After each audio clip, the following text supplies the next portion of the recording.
The stranded pilot lit a fire only to bring the planet's native Huntresses out of hiding.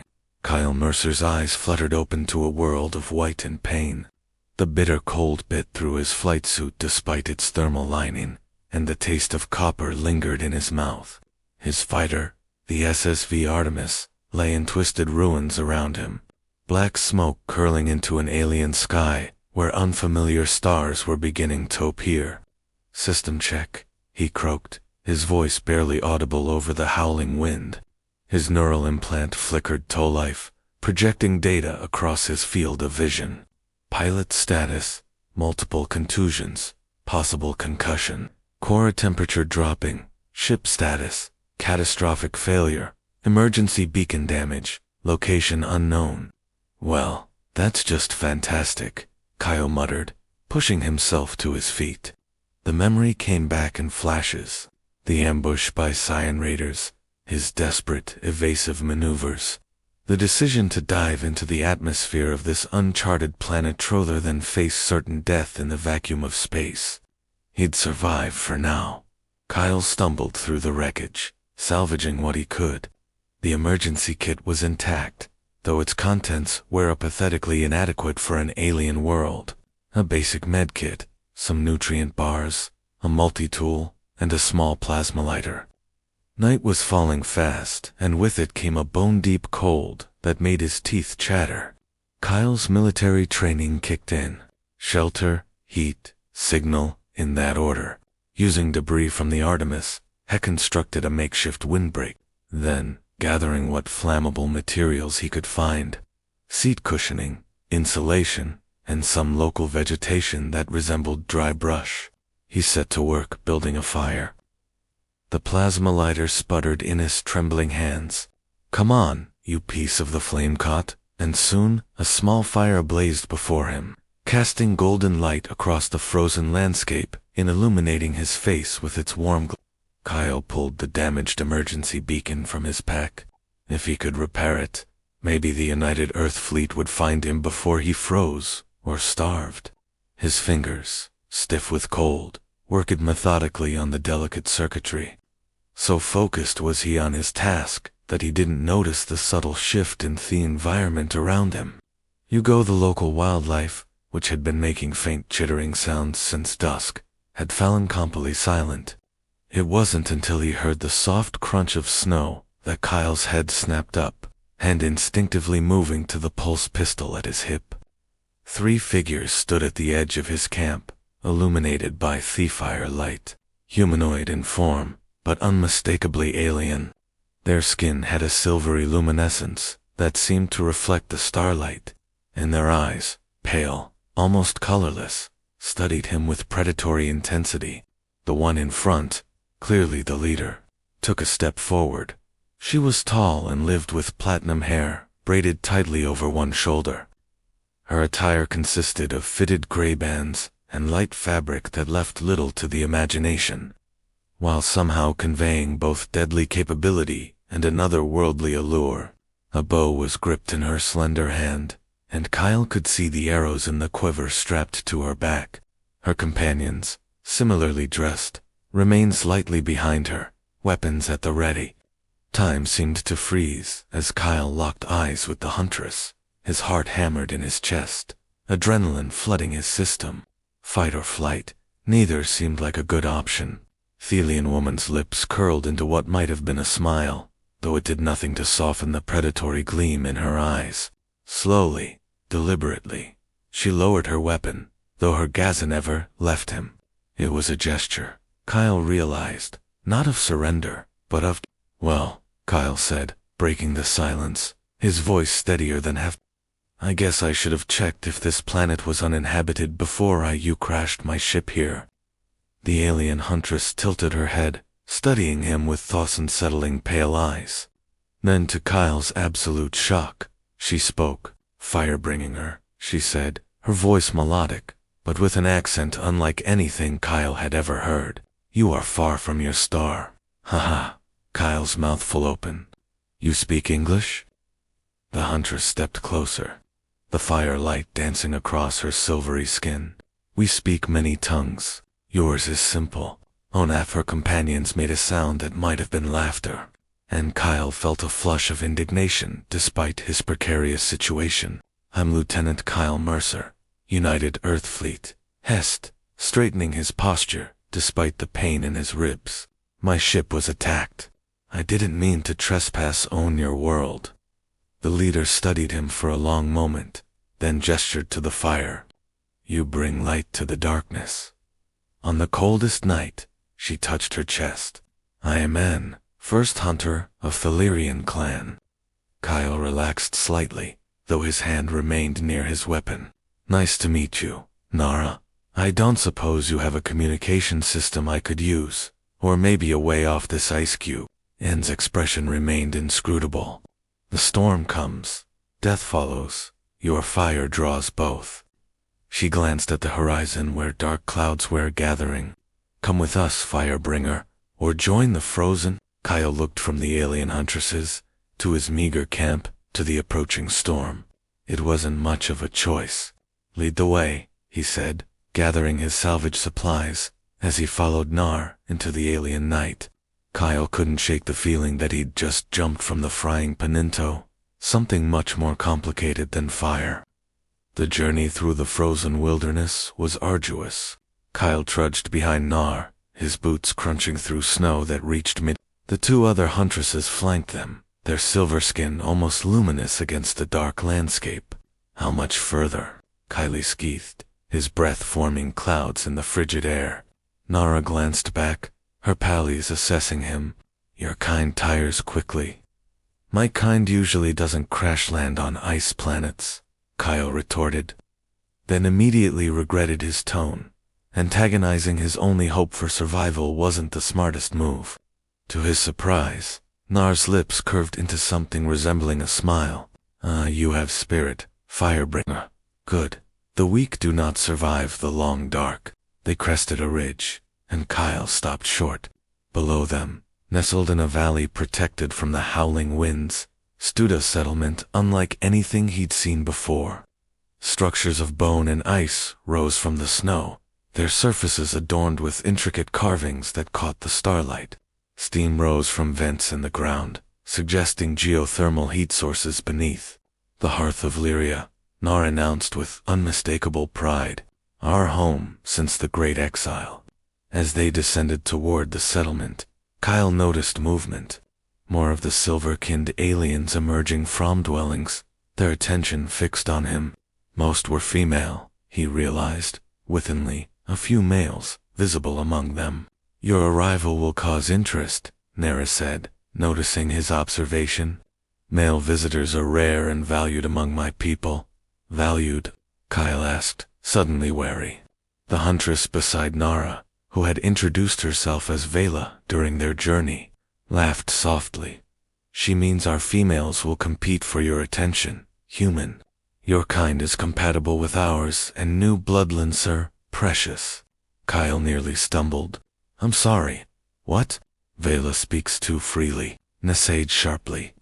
Though Kyle caught a flash of something in her eyes. Possessiveness, perhaps?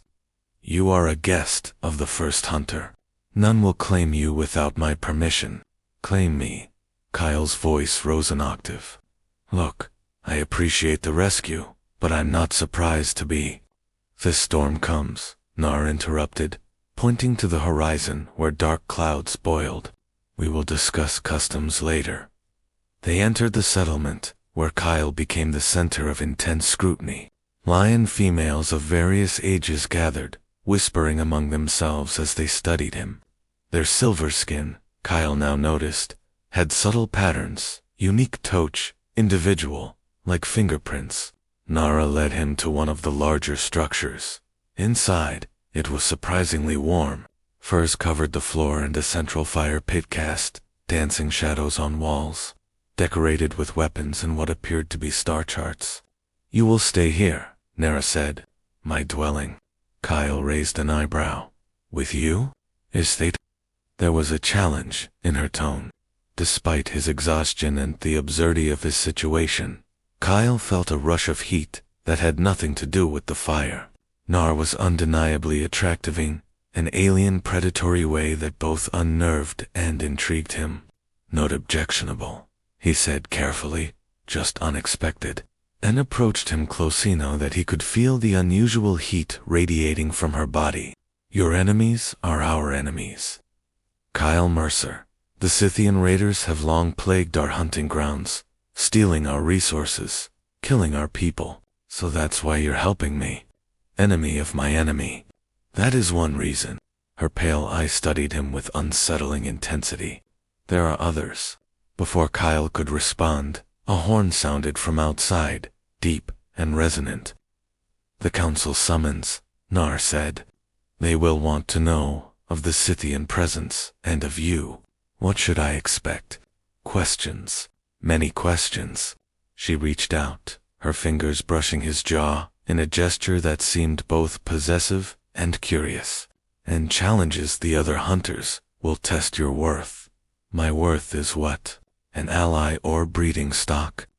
He couldn't keep the edge from his voice. Nor's expression softened slightly. Both, perhaps. My people value strength, courage, and new perspectives. You have already shown the first two.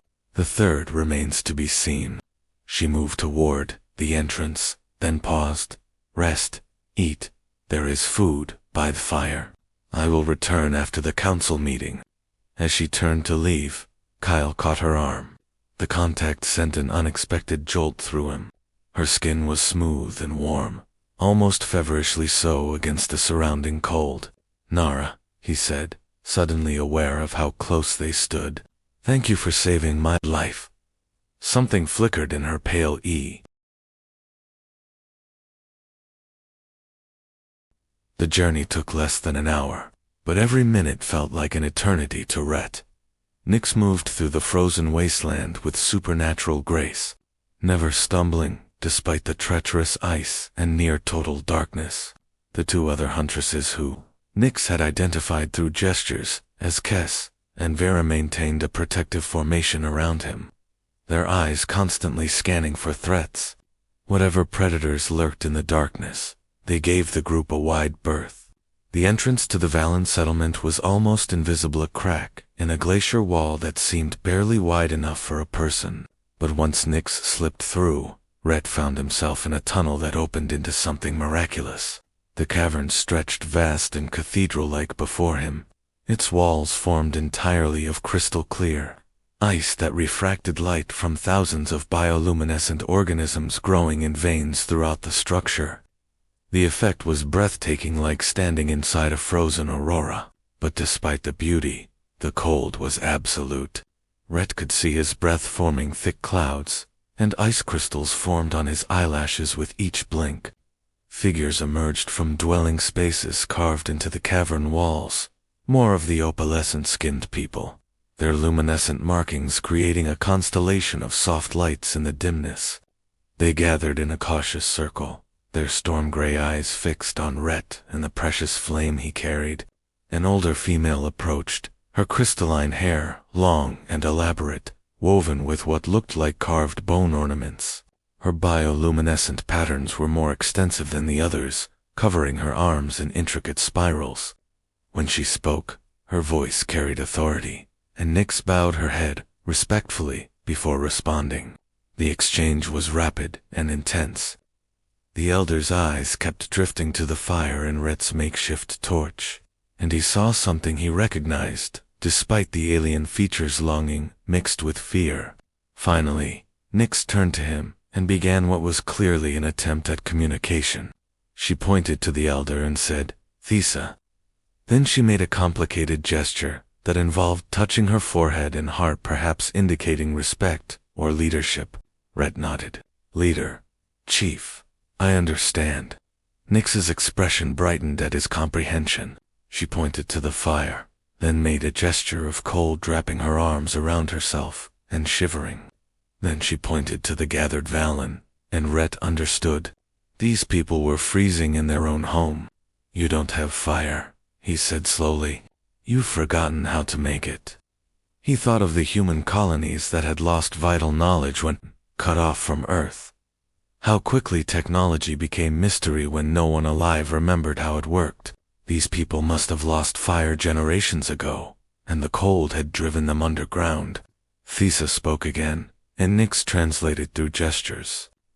She made a motion like something flying away, then touched the walls of ice around them. Something about the sky, about being trapped here. Red set down his flame carefully, making sure it was stable, then used his hands to tell a story. He mimed a ship in flight, then an explosion, then falling. He pointed to himself, then to the direction of his crash site. Finally, he pointed to the fire and made a gesture of offering. The gathered Valen murmured among themselves. Thesa stepped forward and did something unexpected. She pressed her palm flat against Rhett's chest, her hand cold even through his flight suit. When she pulled away, her bioluminescent markings pulsed in a pattern that rippled through the crowd. They were mimicking it, passing the signal from person to person. "I think you just got scanned," Rhett muttered. "Hope I passed." Thesa spoke to Nyx, who actually smiled, the first genuine smile he'd seen from her. The expression transformed her face, making her look less like a predator and more like, well, like someone beautiful and real. Nyx took his hand, her palm warm against his cold fingers, and led him deeper into the cavern. Behind them, Thesa was already organizing groups, gesturing toward the fire with clear instructions. "Where are we going?" Rhett asked, knowing she couldn't understand but needing to hear his own voice.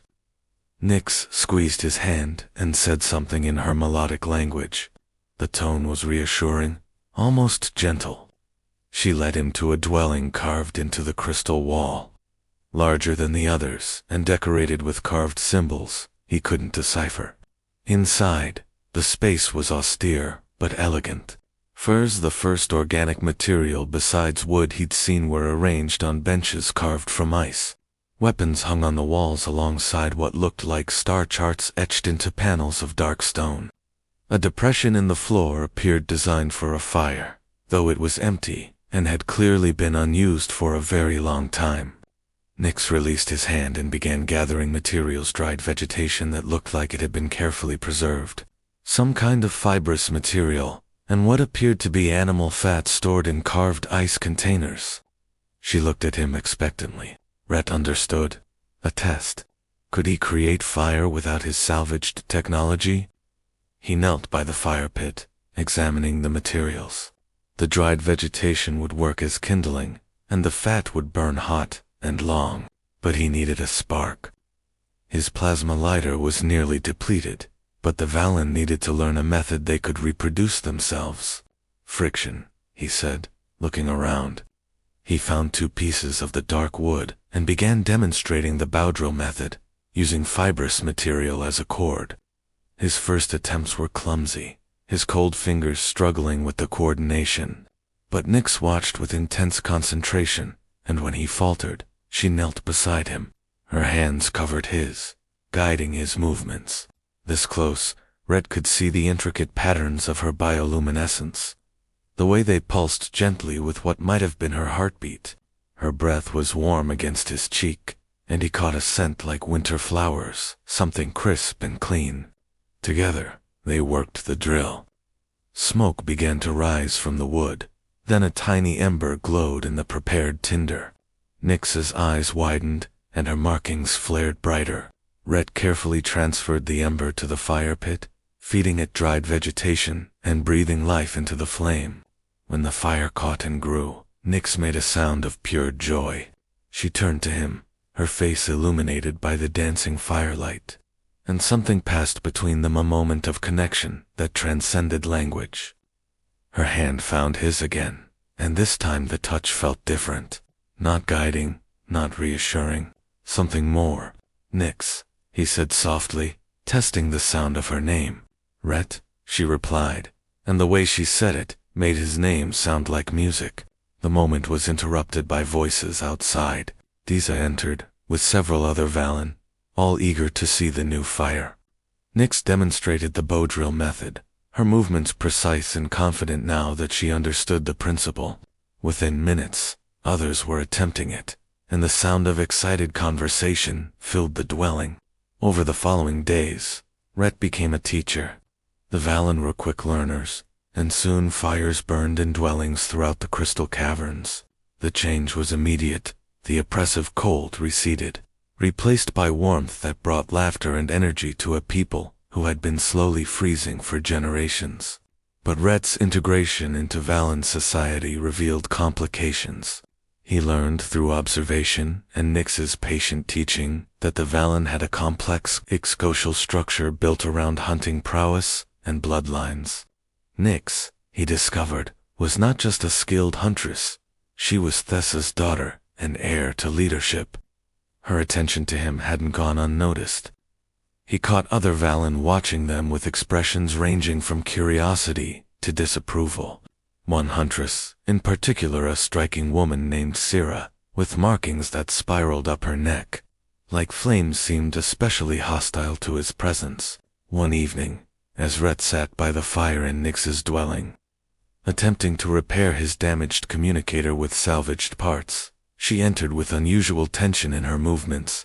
She'd been teaching hunting techniques to younger Valen all day, and normally returned energized. Tonight, she looked troubled. She sat beside him, close enough that their shoulders touched, and spoke in her language. Though he still understood only fragments, he caught repeated sounds that might have been named Syrah's among them. "Problems?" he asked, setting aside his tools. Nyx picked up a piece of his technology, examining it with careful curiosity. Then she did something that surprised him. She took his hand and placed it over her heart. Through the thin material of her garment, he could feel the rapid beating, the warmth of her skin. She pointed to herself, then to him, then made a gesture that looked like binding two things together. Her expression was questioning, almost vulnerable in a way he'd never seen from the confident huntress. Rhett's breath caught. Was she asking what he thought she was asking? Before he could respond, a commotion erupted outside. Shouting voices, the sound of running feet. Nyx was on her feet instantly, her hand moving to the blade at her hip. Rhett grabbed his plasma torch, now more weapon than two-land, followed her out.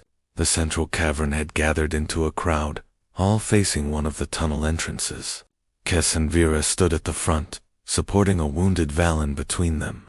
Blood darker than human blood, almost purple, stained the injured hunter's shoulder. Thessa pushed through the crowd, her face grave. She examined the wound, then spoke sharply to the gathered Valen. Whatever she said caused a ripple of fear through the crowd. Nyx turned to Rhett, and through gestures and repeated words, he understood. Something dangerous was coming, something drawn by the heat and light. The creature they called a Verrex had been dormant in the deep ice for generations. Rhett learned through Nyx's frantic gestures and crude drawings. The fires spreading through the caverns had awakened it, a predator that hunted by heat signature, drawn to warmth like a moth to flame. The wounded hunter, a young male named Torin, had encountered it in the outer tunnels. His description, translated through Nyx's increasingly sophisticated pantomime, painted a picture of something nightmarish, massive, armor-plated, with crystalline spikes that could sense thermal radiation from hundreds of meters away. "So I've given you fire," Rhett said bitterly, staring at the hastily organized defenses, "and brought you a monster that eats fire. Perfect." Nyx touched his arm, her luminescent markings pulsing in what he'd learned was a calming pattern. She pointed to the fire, then to the walls of their home, then to him. Her meaning was clear. The fire had given them warmth, community, life. Whatever came next, they would face together. But not everyone agreed. Syrah stepped forward from the crowd, her voice ringing through the crystal cavern. She pointed at Rhett, at the fires burning in their dwellings, and her tone was unmistakably accusatory. Other voices joined hers, not many, but enough to create division. Thessa raised her hand for silence, her authority absolute. She spoke for several minutes, her tone measured but firm, gesturing between Rhett and Nyx. Whatever she said caused Syrah's expression to harden into something cold and calculating. "What's happening?" Rhett asked Nyx quietly. She took his hand and led him away from the crowd, back to her dwelling, where they could speak in relative privacy. Inside, she used the tools he'd been teaching her, drawing in the frost on the walls, arranging objects to tell a story. As best Rhett could understand, Thesa had decreed that the fires would remain. The warmth they brought outweighed the risk, and they would hunt the Vuriks as they had hunted dangerous predators before. But Sero had invoked an old law challenge, right? She claimed that Nyx was unfit to lead if she allowed an outsider to make decisions that endangered the clan. The challenge would be held during the Aurora season, just 3 days away. When the moon's magnetic fields created spectacular light displays in the sky, Nyx would have to prove her worthiness to lead and her right to claim Rhett under her protection. Claim, Rhett repeated, his heart hammering. Nyx, are we talking about what I think we're talking about? She stepped closer, her storm-gray eyes searching his face. Her hand came up to touch his cheek, her fingers tracing the line of his jaw with a gentleness that contrasted sharply with her warrior's bearing. When she spoke, her voice was soft, almost uncertain, a tone he'd never heard from her. She pointed to herself, then to him, then pressed both hands over her heart. The gesture was unmistakable in any language. Rhett's breath caught. Over the past weeks, he'd felt the pull between them growing stronger. The way she sought him out in crowded spaces, how she'd begun teaching him her language with patient dedication, the comfortable silences they shared while working side by side. He'd told himself it was gratitude, cultural exchange, the natural bond between survivors. But it was more than that, much more. I feel it too, he said quietly, taking her hand from his cheek and pressing his lips to her palm. The gesture made her markings flare brilliant blue, and a smile curved her lips. The moment shattered as alarms echoed through the cavern's deep, resonant sounds created by striking hollow ice formations. The Vuriks had been spotted in the lower tunnels, moving toward the inhabited areas. Nyx's expression shifted instantly from tender to tactical. She grabbed her bow and blade, then turned to Rhett with clear expectation. He was no longer just a teacher or a curiosity. He was part of this community, and she expected him to fight for it. Right, Rhett said, gripping his plasma torch. Let's go kill a monster. The hunting party consisted of Nyx, Kes, Vera, Torin insisting on coming, despite his injury, and a dozen other skilled Valen warriors. Syrah joined them, her presence creating a tense undercurrent, but her skill was undeniable. They descended into the lower caverns where geothermal vents created pockets of relative warmth. The Vuriks would be drawn here, Nyx explained through gestures, to the strongest heat sources. Rhett had jerry-rigged his communicator's scanner function, and the readings made his blood run cold. The creature registered as a massive heat sink, something that absorbed thermal energy rather than generating it. Every fire they'd lit was like a beacon, calling it home. The tunnel opened into a vast chamber where steam rose from cracks in the floor, and there, drinking heat from a geothermal vent, was the V. It was larger than Rhett had imagined, dizzily, 4 meters tall, with a body that seemed to be formed from living ice and crystalline growths. Its hide was translucent, showing the pulsing flow of supercooled fluids beneath. Dozens of crystalline spikes protruded from its back and shoulders, each one glowing faintly as they detected heat signatures. The creature's head swung toward them, and Rhett saw that it had no eyes, only thermal sensors, arranged in a crown-like formation around its skull. Its mouth was a horrifying array of ice-shard teeth, designed to tear and freeze flesh simultaneously. Nyx raised her hand, and the hunting party spread out silently, surrounding the Vuriks in a practiced formation. Arrows flew, first not to kill, but to test. They struck the creature's hide and shattered against its armor-like exterior. The Vuriks roared, a sound like glaciers calving, and charged toward the largest heat source, Rhett's plasma torch. Of course, Rhett muttered, diving aside as the creature crashed through the space where he'd stood. I'm the biggest, brightest target here. But that gave him an idea. He adjusted the torch's settings, cranking it to maximum output. The device wasn't meant to be used. This weight would burn out in minutes, but it created a heat signature that drew the Vurex like a magnet. "Nix," he shouted, waving the torch. "Cold. I need cold." She understood instantly. While the Vurex focused on Rhett, she signaled to Kess and Vera. They moved to flank the creature, striking at the geothermal vents with heavy ice picks. The effect was immediate. Supercooled water sprayed upward, flash freezing the air around the Vurex. The creature's movements slowed as its thermal sensors became confused by the sudden temperature drop. It swung its massive head, trying to locate heat sources, but the cold spray had created a blanket of interference. Zero seized the opportunity.